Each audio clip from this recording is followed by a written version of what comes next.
ஏன் மொழி ஏது குடிக்க தண்ணி கொண்டு வா. என்ன மச்சான் குடிக்க தண்ணி கேட்டா குடத்தோட வந்து நிக்கிற. இப்பதான் குளத்துக்கே போறேன். பரவாயில்ல, நானே போய் குடிச்சிட்டு வந்துடுறேன். ஊரு கட்டி கிடக்குது, ஒரு பையன் ஊருக்குள்ள இருக்கிறது இல்ல.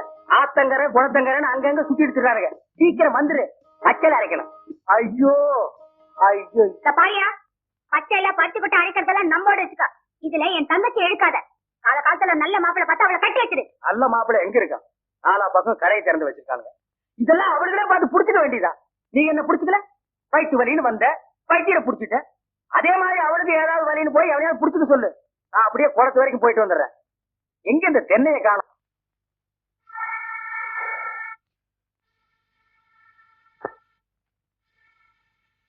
அடியே, அங்கேயே ஊதிட்டு இருக்காத, இங்க 2 ஊத்து.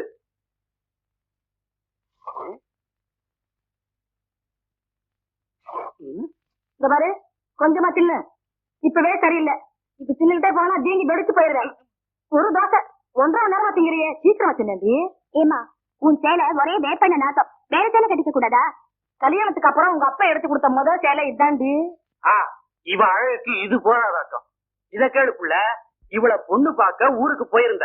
இவங்க ஆத்தா பச்சை சேலையோட வந்து நின்னா. சரி, பொண்ணு பார்க்கணும், வர சொல்லுங்கன்னு சொன்னேன். 1/2 மணி நேரத்துக்கு அப்புறம் அதே பச்சை சேலையோட இவ வந்து நிக்கிறா. அப்பதான் தெரிஞ்சுக்கிட்ட இவங்க 2 பேருக்கும் ஒரே பச்சை சேலைன்னு. இவ பேசுறா பேச்சு. இவங்க செம்பு கதை எங்களுக்கு தெரியாதாக்கும். பாக்கியம் கேள்வி கதைய. இவங்க அப்பனை இவரும் எங்க வீட்டுக்கு பொண்ணு பார்க்க வந்திருக்காங்க. எங்க ஆத்தா ஏதோ மரியாதைக்காக இந்த செம்பு தாண்டி இதுல மோடு கொடுத்துச்சு. இவங்க போனதுக்கு அப்புறம் பார்த்தா செம்ப காணோம், தூக்கிட்டு போயிட்டாங்க. இவங்க பேசுறாங்க எங்க சேலைய பத்தி. சரிதான் போங்க. அது ஒண்ணு இல்லம்மா, பின்னால நம்ம வீட்டுக்கு வரப்போற சீதனம் தானேன்னு முன்னாலே எடுத்துட்டு வந்துட்டேன். வண்டி வைக்க வக்கில்ல. அப்புறம் ஏதாச்சும் எக்கச்சக்கமா வாயில வந்துரும், பேசிவிடுதாமா. ஏண்டி இது என்னடி துணியா இருக்க துணி? தெருக்கூத்துல பப்பன் போட்டிருக்க மாதிரி. முதல்ல இவளுக்கு மதுரை டவுன்ல 5-6 பாவோட தாவணி எடுத்து கொடுத்துவிடு. சொல்ல மறந்துட்டேனே, நீ கருப்பேன் இல்ல, உன் பஞ்சாயத்து வர சொன்னா சாப்பிட்டு என்ன ஆகுன்னு கேட்டு வந்துருப்போம். சத்தம் போடி, நீயும் வேணாம், உன் தோட்டையும் வேணாம். என்ன ரொம்ப கோச்சுக்கிறீங்க? சாப்பிடு, நாளைக்கு அடை சுட்டு தரேன், சாப்பிடு. சாப்பிடு. பரம்பரை புத்தி போகுதா பாரு.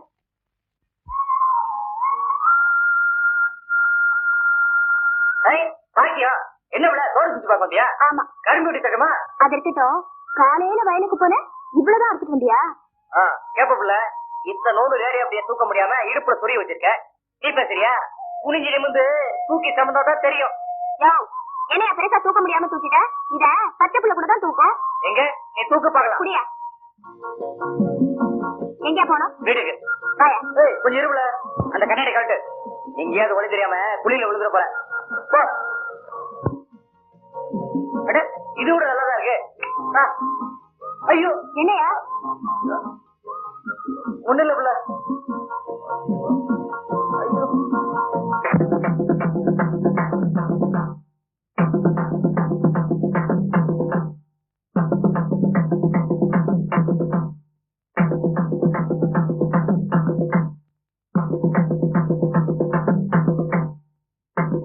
அம்பளார சும்மா இருந்தா எப்படி? கட்டு போட்டு விசாரிங்க. விசாரிக்கிறேன்.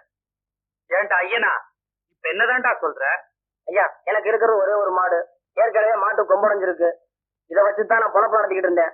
இந்த முத்துசாமி பைய கல்ல விட்டு எரிஞ்சு காலை உடிச்சிட்டானுங்க. ஐயா, நீங்க தான் வழி சொல்லணும்.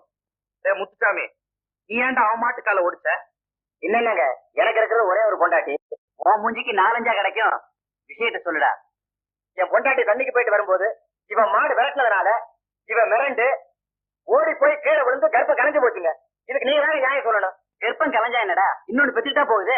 எப்படியும் பிள்ளை பிறக்குங்கிற நம்பிக்கையில அவசரப்பட்டு நான் ஆபரேஷன் பண்ணிட்டுங்க. கால் ஒடிஞ்ச மாட்டுக்கு வழியை சொல்லுங்கன்னு இவன் கேட்கறான். கர்ப்பம் கலைஞ்சு போன பொண்டாட்டிக்கு வழியை சொல்லுங்கன்னு இவன் கேட்கறான். ஏன் மணியக்காரர, இது ரொம்ப சிக்கலா இருக்கும் போல இருக்க. அதை நம்ம கிட்ட விடுங்க, நான் பாத்துக்கிறேன். ஏன் முத்துசாமி ஐயா, அவன் மாட்டை நீ வீட்டுக்கு ஓட்டிட்டு போ. என்ன செய்தியோ ஏது செய்தியோ எனக்கு தெரியாது. நல்ல மாடா கொடுக்க வேண்டியது ஓம் பொறுப்பு. சரிங்க. ஐயனா, அவன் பொண்டாட்டிய நீ வீட்டுக்கு ஓட்டிட்டு போ. என்ன செய்தியோ ஏது செய்தியோ எனக்கு தெரியாது. கர்ப்பமா அனுப்ப வேண்டியது ஓம் பொறுப்பு. நீ எல்லாம் ஒரு பெரிய மனுஷன். எனக்கு தெரிஞ்சது சொன்ன. இந்த பஞ்சாயத்துக்கு மணியார் அவசியமா? அதெல்லாம் அப்புறம் பேசிக்குவான். இங்க பாரியா, நீ 100 ரூபா நீ 100 ரூபா கோயிலுக்கு கட்டுறீங்க. பஞ்சாயத்துல அத்துமீறி பேசுறதுக்கு உனக்கு 50 ரூபா அபராதம். இது பஞ்சாயத்து. அது போகட்டும் அம்பலவார, ஊருக்கெல்லாம் பஞ்சாயத்து பண்றீங்க, உங்க வீட்டுக்கு என்ன பண்ண போறீங்க? என்னையா சொல்ற? உங்க பொண்ணு பட்டணத்துல போய் படிச்சுட்டு வந்திருக்கேன், காலகாலத்துல அதுக்கு ஒரு மாப்பிளைய பார்த்து கட்டி வச்சிட வேண்டியதானே? ஏயா 5வது படிச்ச உன் பொண்ணுக்கு ஹைஸ்கூல் வாத்தியார மாப்பிளையா பாத்துருக்க. 15வது படிச்ச என் பொண்ணுக்கு எந்த அளவுக்கு நான் மாப்பிளை பார்க்கணும்? என் அந்தஸ்துக்கோ ஆஸ்திக்கோ ஏத்த மாப்பிளை என்னைக்கு கிடைக்கிறானோ அன்னைக்கு தான் என் பொண்ணுக்கு கல்யாணம். பாரு.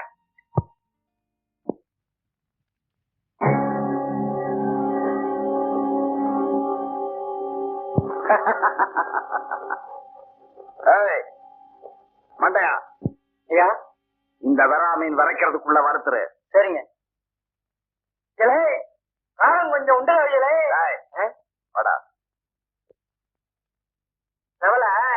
அம்மாயில இருக்கிற மீனை தூக்கி தொட்டியில போடுற, தொட்டியில இருக்கிற மீனை தூக்கி தொட்டியில போடுற.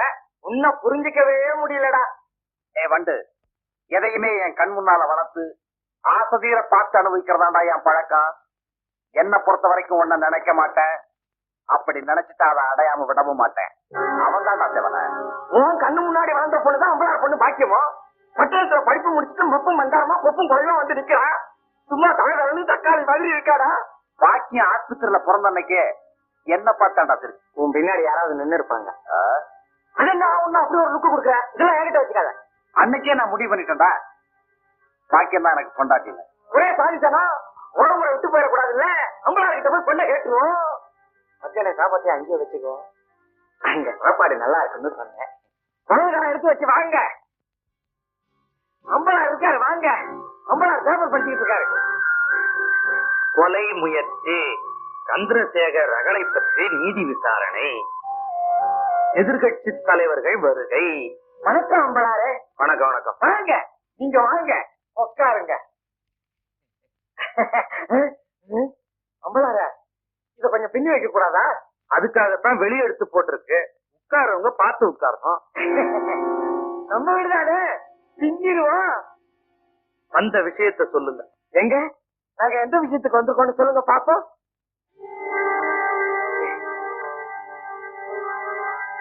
பாருங்க, இவர் முகத்துல மாப்பிள்ளை கலை வந்திருக்கு, உங்க முகத்துல மாமா கலை வந்திருக்கு. மாமனார் கலை பொண்ணு கொடுக்க போற மாமனார் கலை வந்திருக்கு. சரிதானீங்களா? உட்காரு. என்னடா சம்பந்தம் இல்லாம பேசுற? சம்பந்தம் பேசத்தான் வந்திருக்கோம். எல்லாம் உங்க பொண்ணு கல்யாண விஷயமாத்தா? ஆமா ஆமா, அதுவும் இப்பதானே படிச்சு முடிச்சிருக்கு. கல்யாணத்தையும் முடிச்சிட வேண்டியதுதான். நல்ல மாப்பிள்ளையா இருந்தா நீங்களே பார்த்து சொல்லுங்க. 4 ரூபா சம்பளமா இருந்தாலும் கவர்மெண்ட் உத்தியோகமா இருக்கணும். ஒண்ணு நமக்கு இல்ல. என்னடா உனக்கு இல்ல. மாப்பிள்ளை கிடைச்சுதான் பத்திரிகை அனுப்புறேன். கல்யாணத்துக்கு வந்து சாப்பிட்டுட்டு மொய் எழுதிட்டு போங்க. என்னடா இது, மொய் வர வேண்டிய இடம் தான் உனக்கு, உன்ன வந்து மொய் எழுத சொல்றாரு. தவளை தண்ணிக்கு இருக்குதான், ஓனம் வேலைக்கு இருக்குதான். அதுக்கு நீயே எப்படி இருக்கிற? இந்த கழுவி இன்னும் போய் சேரலையா? நான் வரும்போதே சொன்னேன் இதுக்கு ஒரு பயல கட்ட வாங்கிட்டு போலான்னு. கேட்டியா? சரி சரி. ஐயா, நம்ம மயிலகாலைக்கு ஜோடி ஒண்ணு கேட்டீங்களே, புடிச்சு வந்துட்டேன். அடிமாட்டை எல்லாம் ஏன்டா என்கிட்ட கூட்டு வந்து காட்டுற? சுழி சுத்தமானு பார்க்காம என் மயிலைக்கு என்னைக்குமே நான் ஜோடி சேர்க்க மாட்டேன்.